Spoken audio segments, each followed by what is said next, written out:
కొంచెం అక్కడికి వెళ్ళి కూర్చోవా? అక్కడ కుర్చీ ఖాళీగా లేదు భయ్యా. పర్వాలేదులే, నువ్వు వెళ్ళి కూర్చో. ఆ, ఇది స్టార్టింగ్ మాత్రమే.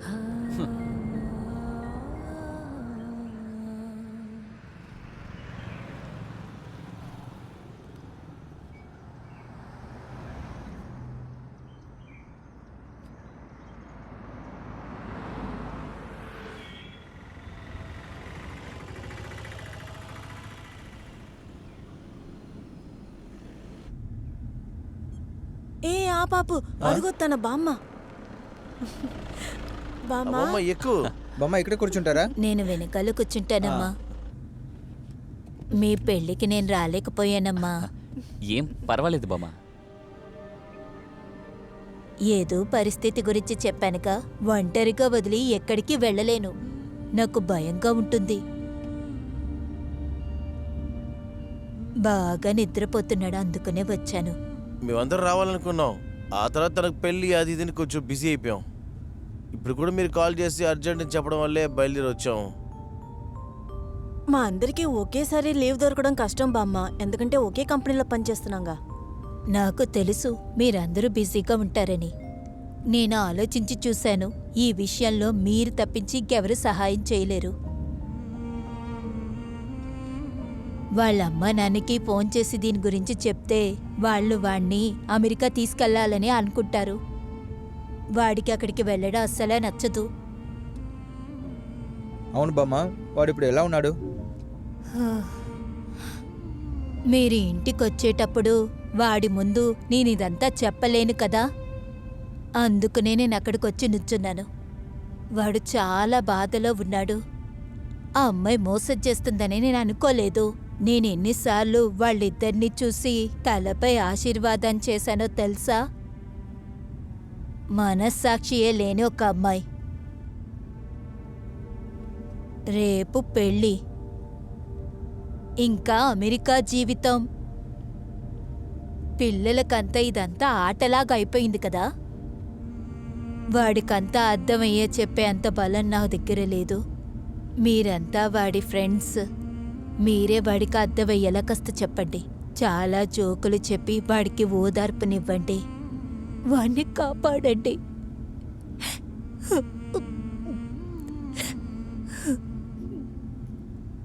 అస్సలు నమ్మలేకపోతున్నాను. అందరితోనూ ప్రేమగా ఉంటాడు కదా. ప్రేమ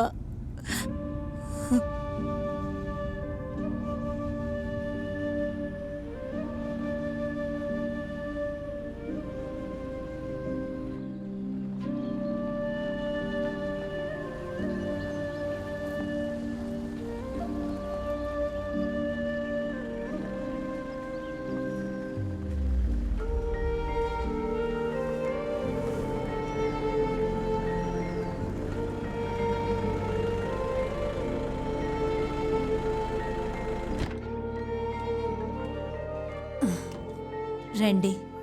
వాడితోని ఎప్పుడా తలుపు ముయ్యకూడదని చెప్తాను. పాపం వాడు ఎప్పుడు తలుపు మూసిందే లేదు. ఇలా చూడరా, ఎవరొచ్చారో చూడు.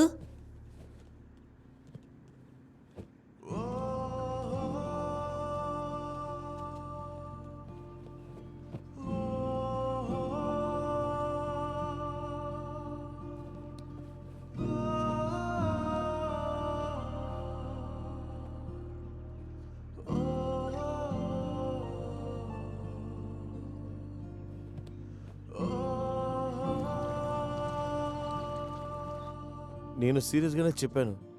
లేకపోతే నా పరిస్థితి ఎవరికి అర్థమవుతుంది? నా మీద కోపడిపోయినా లేదా ఒక బాయ్ చెప్పి వెళ్ళిపోయినా ఇంత బాధ ఉండేది కాదేమో నాకు. తను కోపంగా వెళ్ళిపోయినా లేదా ఒక బాయ్ చెప్పి వెళ్ళిపోయినా కనీసం నేను మనిషిగానే ఉండేవాడిని. ఇప్పుడు చూడండి, ఒక వస్తువులాగున్నా. తనకు వద్దనిపించాక పాడేసిన మామూలు వస్తువు. రే, నీకు కారణం ఏంటో కూడా తెలీదా? అమెరికా. అమెరికానా? నాకు ఈ ఊర్లోనే బతకాలి, చావాలని ఆశ. కానీ తనకలా కాదు. మా అమ్మ నాన్న యుఎస్లో ఉండడం వల్ల తన జీవితం కూడా యుఎస్లోనే అనుకుంది. తనే నచ్చానని నన్ను వెతుక్కుంటూ వచ్చింది. 4-5 సంవత్సరాలు భయంకరమైన లవ్వు. చివరిగా తనకి నేను ఎప్పుడు అమెరికాకి రానని తెలిసిందో తనకు నేను నచ్చకుండా పోయాను. బెటర్ ఆప్షన్ దొరికినప్పుడు వదిలేసి వెళ్ళిపోయింది. ఒక బాయ్ అయినా చెప్పిందా? ఏం చెప్పలేదు. నంబర్ మార్చేసింది, అన్నిట్లో నన్ను బ్లాక్ చేసేసింది. ఒక విధంగా పూర్తిగా మోసం చేసినట్టే. వాళ్ళ అమ్మ నాన్న చెప్పేవన్నీ జరుగుతున్నా నాకు బాగా తెలుసు. మీరంతా వాళ్ళ ఎంగేజ్మెంట్ ఫోటో చూసుంటారు కదా? చూసాం. ఎంత సంతోషంగా ఉందో చూసారా? అలాగే కదరా ఉంటారు. సినిమాలో మాత్రమే ప్రేమించిన వాడిని వదిలేసి వేరే వాడిని పెళ్లి చేసుకున్నప్పుడు బాధలో ఉంటారు. ఆడియన్స్కి ఫీలింగ్ కలగాలని అలా ఉంటారు. లైఫ్లో కూడా అలాగే ఉంటారనుకుంటున్నావా? నిజంగానే సంతోషమే కదరా. నువ్వు ఎందుకు సంతోషంగా లేవని అడగట్లేదు, కానీ ఇంకా ఎందుకు బాధపడుతున్నావు? అదంతా ఎందుకో తెలియట్లేదు అర్చన. నేను తన అమ్మ నాన్నతోనూ తనతోనూ స్వయంగా కూర్చొని మాట్లాడాలి. కొన్ని విషయాలు అర్థమయ్యేలా చెప్పాలనిపిస్తుంది, కానీ అది కూడా కుదరని పరిస్థితిలోనే నేను ఇప్పుడు ఉన్నాను. మాట్లాడొచ్చు కదా, డైరెక్ట్గా వెళ్ళి కలు. నువ్వు ఇలాంటి పరిస్థితికి వచ్చినందుకు ఇంకా బామ్మ కన్నీర్కి కారణం అదే అయితే అదే చెయ్యొచ్చు కదా. తనకి రేపే కదా పెళ్ళి, సో అందువల్ల తను ఖచ్చితంగా ఇంట్లో ఉంటుంది. నువ్వు వెళ్ళడానికి భయపడుతున్నావా? భయం అంతేం లేదు. మరైతే వెళ్దాం.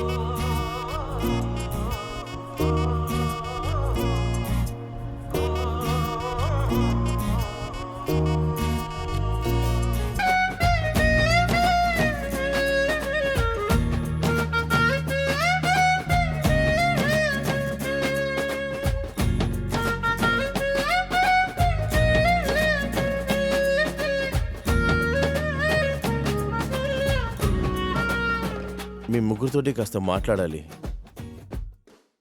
మనం రూమ్లో కూర్చొని మాట్లాడదాం.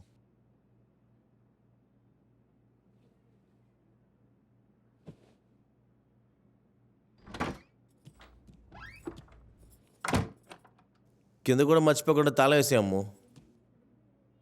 తెలుసు కదా, ఎవరినొచ్చి మెలిగినట్టనంటే కూడా తెలుసుకుంటుంది.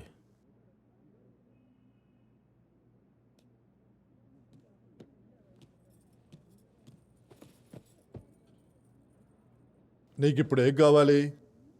నాకు కూలింగ్ ఏదైనా సరిపోతుంది. నేను దారిలో టీ తాగి వచ్చాను.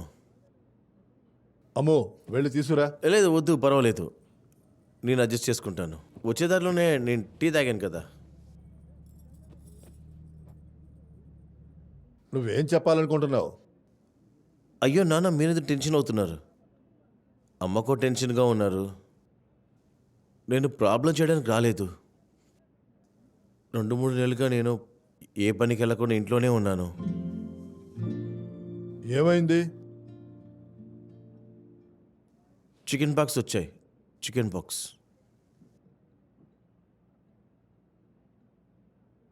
అమ్మో, నువ్వు ఇటు వచ్చి కూర్చో.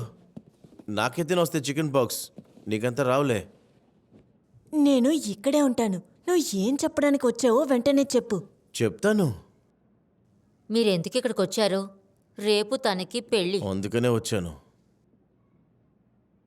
4 సంవత్సరాలు 5 నెలలు 2 వారాలు 3 రోజులు మనం ఇద్దరం ప్రేమలో ఉన్నాము.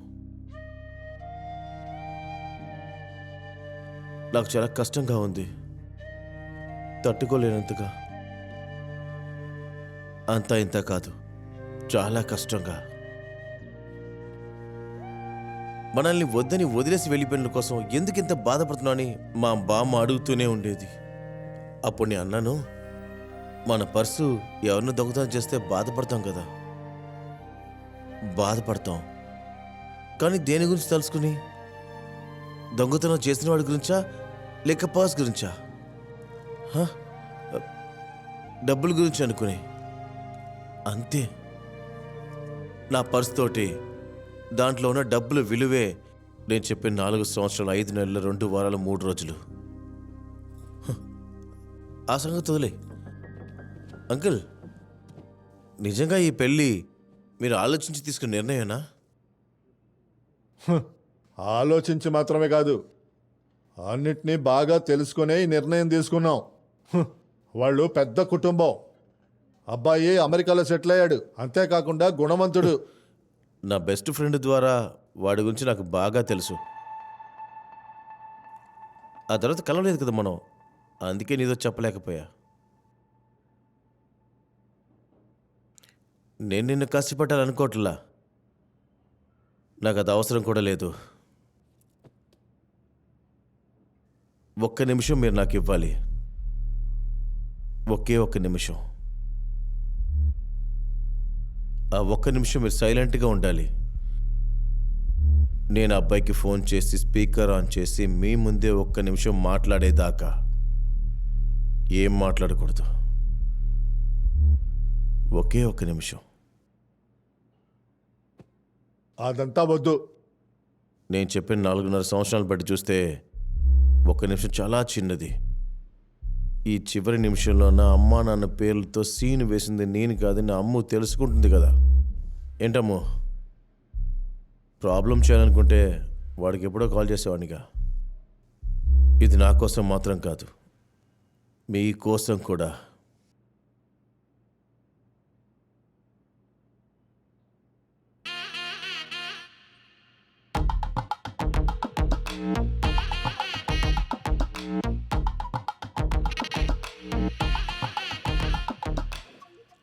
హలో, హలో, సంకేతే కదా? అవును చెప్పండి, నేనే. మీరెవరు? సంకేత్, నేను అమ్ము ఇంట్లోంచి కాల్ చేస్తున్నాను. ఓకే ఓకే ఓకే, చెప్పండి. నేను బాగా కావాల్సిన వాడిని యదు. విషయం ఏంటో చెప్పండి. ఆ, మీతో ఒక విషయం చెప్పాలి. చెప్పండి. అంకుల్, అమ్ము వాళ్ళ నాన్న మీతో స్వయంగా చెప్పడానికి ఇబ్బంది పడడం వల్లే నేను మీకు కాల్ చేస్తున్నా. అయ్యో, ఏమైంది? ఏదైనా సమస్య అక్కడ? మేము పెడతాన్న బంగారంలో కాస్త తగ్గింది. తగ్గిందా? ఇప్పుడు మీరు తగ్గింది అని అన్నారా? ఎంత తగ్గింది? ఒక 30%.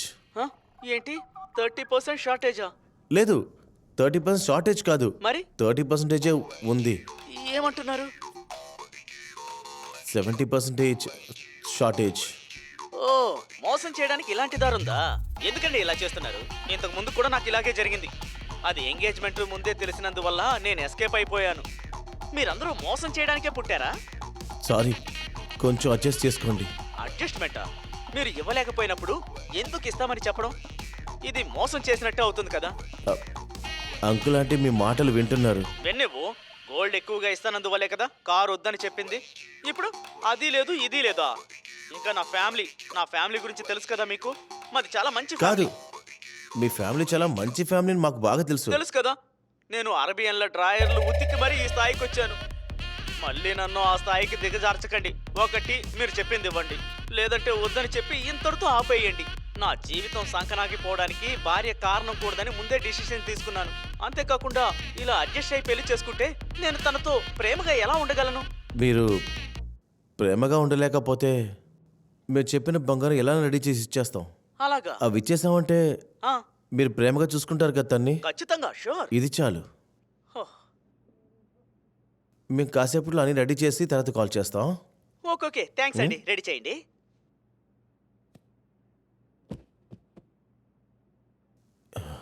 ఇస్తానని చెప్పింది ఇస్తే చాలు, వాడు ప్రేమను చూపిస్తాడు. కుదిరితే ఇంకాస్త ఎక్కువ ఇవ్వండి, ఇంకాస్త ఎక్కువ ప్రేమ చూపిస్తాడు.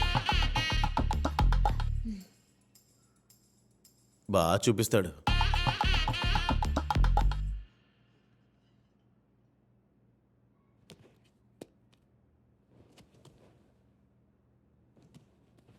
ఇక్కడ నేను వెళ్తాను. నా అలాగే మీరు కూడా ప్రేమ పేరుతో మోసపోవద్దు.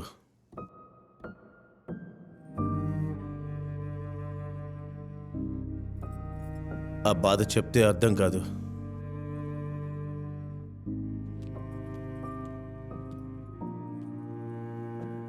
మనిద్దరి మధ్య సమస్య ఏంటో తెలుసా నీకు? అమ్మో, నేను ప్రేమించింది నిన్ను, నువ్వు ప్రేమించింది అమెరికాని. నేను అమెరికా అవ్వలేను కదా, అది చాలా పెద్ద కంట్రీ. ఇంక నువ్వు బయలుదేరు. బాయ్. బాయ్.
ఏమైంది?